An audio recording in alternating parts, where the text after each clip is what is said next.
what I'm talking about today this is basically a follow-up to a talk I gave a few years ago at Defcon 18 about looking at information that's freely available out there on the net and doing some trending and analysis of it and trying to make something useful out of it. So a little bit about my background. I'm the Director of Technology at the Center for Law Enforcement Technology Training and Research, which is it's a nonprofit research center that got spun out of work that I used to do when I was a professor at the University of Central Florida. I was there for about 10 years, and in the engineering program, taught computer engineering. I developed the computer security curriculum there and did embedded systems, amongst some other things. Eventually moved away from teaching and more into research, and we ended up spinning out that research into an independent nonprofit center. I'm also CTO for Hoverfly Technologies, and prior to this I used to work as a research associate up at the Institute for Security Technology Studies at Dartmouth College. So over the course of the last 20 years, some of the things that I've worked on are up here on this list. And it took me quite a while to catch on to kind of what the common theme between all of the things I was working on, because I'm kind of slow to pick up on these things at times. And eventually, as I started putting it together and kind of realizing some of the same things that I was coming across and the same things I was doing, I realized that all of this stuff, from information sharing that I'm working on now to hardware sensor networks, to intrusion detection systems, they really all rely on some of the basic concepts of sensor data collection and, in particular, sensor fusion. Because everything that we're doing in all of those things that I listed up there, they're all based on taking some sort of sensor and using it to try to get some measure of reality. But the sensor always has some limitations. Sometimes it's a significant one, sometimes it's not so bad. But every sensor that we look at reality, including ourselves, including when we view things, it's always got some sort of limitation in its one particular view, and that influences the data we're seeing.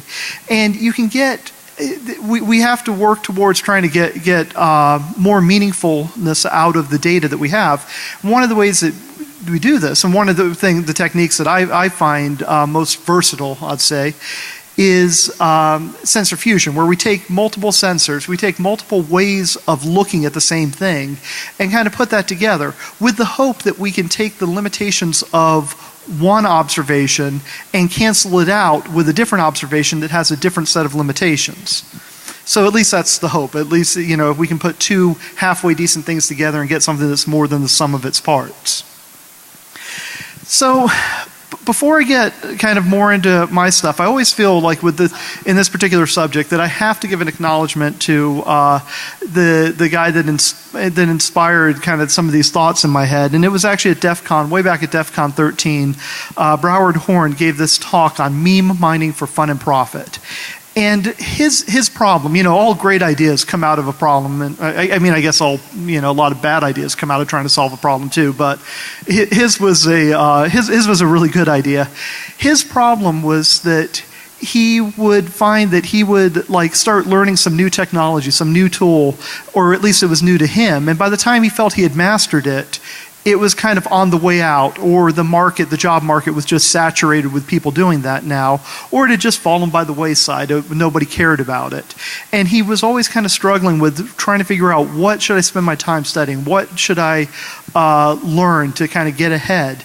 And he ended up kind of thinking about this as everything's got this sort of saturation curve where a trend starts happening and there's a little bit of chatter about it, and eventually it starts taking off. And everybody hears about it when it's big and growing, and then it kind of gets boring and old.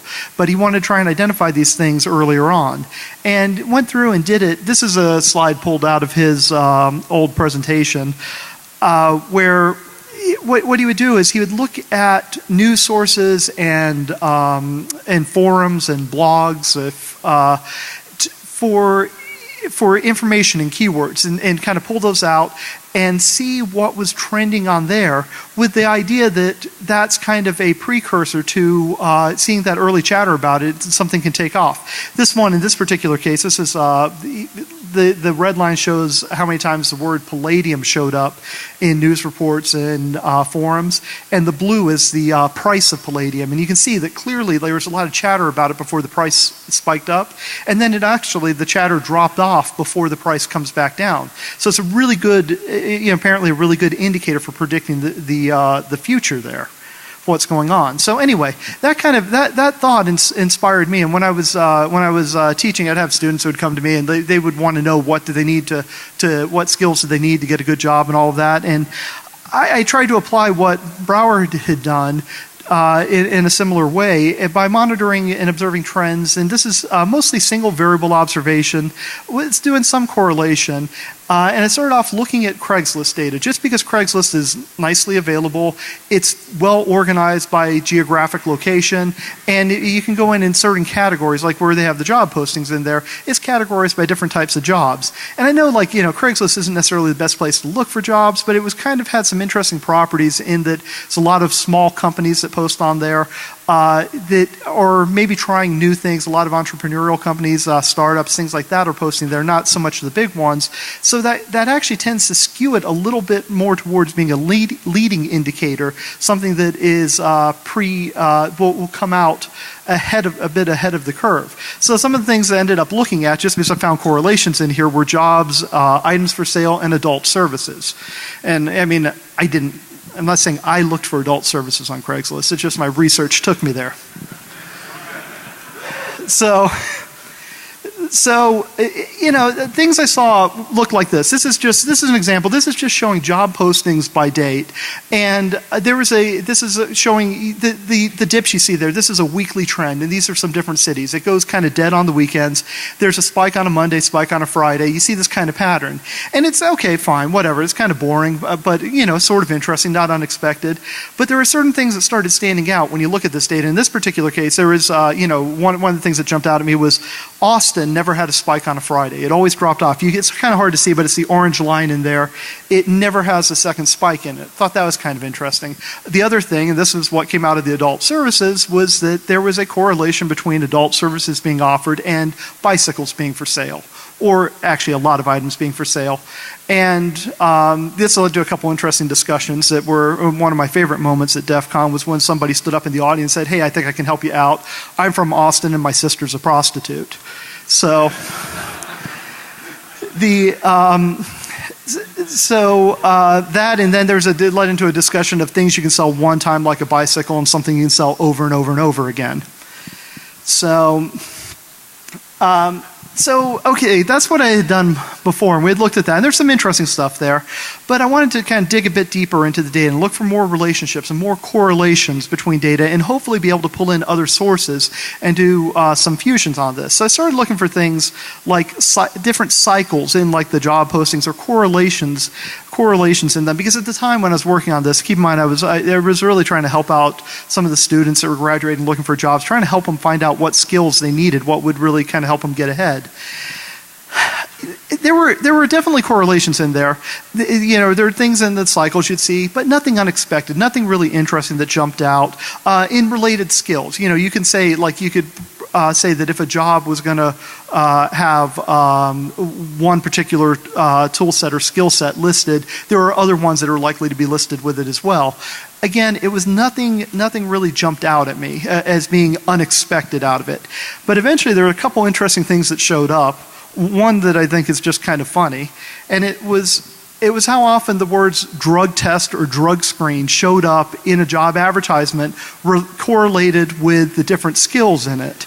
And apparently, if you don't think you're going to pass a drug test, don't bother learning SAP, because it's not going to do you any good. On the other hand, if you want to develop iOS applications, go knock yourself out. I guess there's probably some logic here is like how corporate or uncorporate the environment is, I suppose. Another thing was looking at jobs that had benefits and like retirement and health and medical. The interesting one, the best one was COBOL, but I think it was a bit of an outlier because there were just so few jobs offered with COBOL, and I guess to get any old grizzled COBOL programmer to come work for you, you got to give them a lot of benefits. things like Python and Android and HTML, looking for somebody to develop your web page. You're not going to give them much in benefits, I suppose. So as I was looking into this, I came across, actually this is much more recently, this is earlier this year, I came across this article. This is actually out of the Journal of Psychology, where some psychologist, Dorothy Gambrell, was doing something similar, and actually went through and looked at the missed connections part of Craigslist. And if you haven't ever been there, this is where people like say, oh, I saw you as I was walking across the parking lot and tried to catch your eye. And then they go and post this up on the internet, hoping that person will find this and somehow make a connection with them.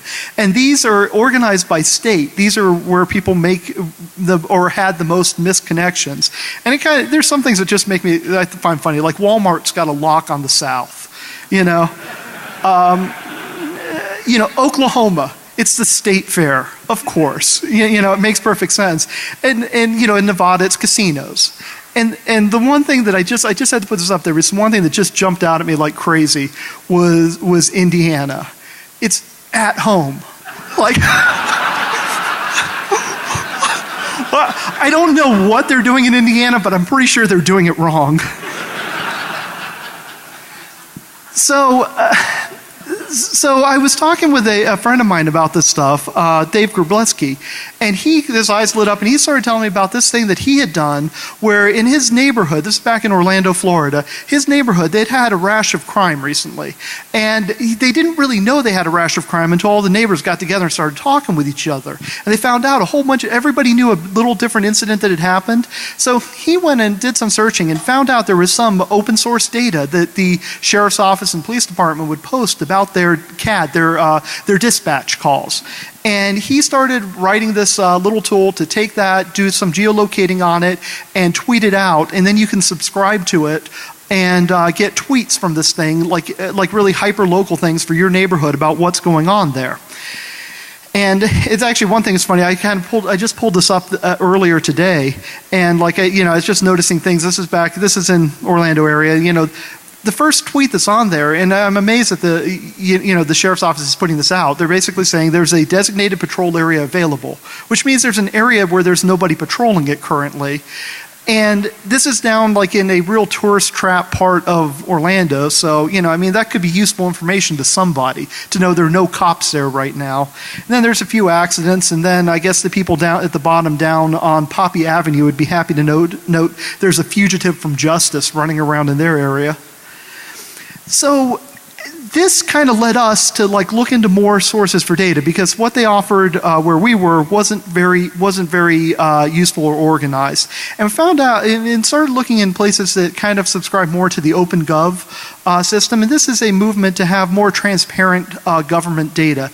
Some cities publish huge amounts of data about what's going on in their city with the fire department, police department, live interesting data in Seattle, Boston, Chicago, a number of others. These are three that we spent a bit of time looking at. There's information about incidents that are going on, like police fire. In Chicago, you can actually track where the snowplows are in the city. You can track where garbage trucks are in real time from the city, which I just find really kind of fascinating. There's information about where bicycle racks, public toilets, landmarks, and even where cameras are, where the city has all of its cameras posted, that one I thought was actually particularly interesting, because you can really go on here and make a map of what is an observable location throughout the city and what is not an observable location. Which again, that could be useful information for somebody. Here's something, the Seattle one's great. They've got their visualization tools built right into this thing. And this is showing a map showing police incidents over a period of time around in part of Seattle. And I pulled up this area, and you'll notice that most of it, everything's kind of in that same yellow-orange, except for this one big glowing red blob out there. And, over in Georgetown, I don't know if anybody's from Seattle here, but I'm wondering what the heck's going on over in Georgetown. And you get looking a little bit closer, and right next to it is the Boeing Propulsion Engineering Labs, which, that makes me feel really good. So coming back to an area I know a bit more about, back in Orlando, we pulled up data that had, we pulled out traffic tickets because they don't publish information about like who got the ticket or exactly what the ticket was for, but you can see when there was a traffic stop occurred. And we looked at it and pulled data that covered 3 roads in the area. And this is right out by the University of Central Florida. These are 3 roads that they all run east-west, and they're kind of the 3 major roads, just kind of, one's right into the university, one's a bit north, one's a bit south. And they all have about the same amount of traffic on, and they all have a very similar traffic pattern. And when we went through, and what this chart is showing here is, this is each one of the kind of groupings is a week-long period, all 5 weekdays, and then it's repeated over 6 weeks. And one of the things that I found really interesting was the chance of a traffic ticket occurring on one of these roads. The order, it was always likely at different times of the day. It always followed the same sort of pattern, particularly between this Highway 50 and University Boulevard, that the Highway 50 traffic stops always preceded the University Boulevard traffic stops. And when you go out there and you look at the traffic pattern's not really any different. So if you start thinking about this and start putting together, well, why do you always see one before the other? I don't have hard evidence to back this up, but what our belief is that you're seeing an influence of the patrol pattern of the police in the city.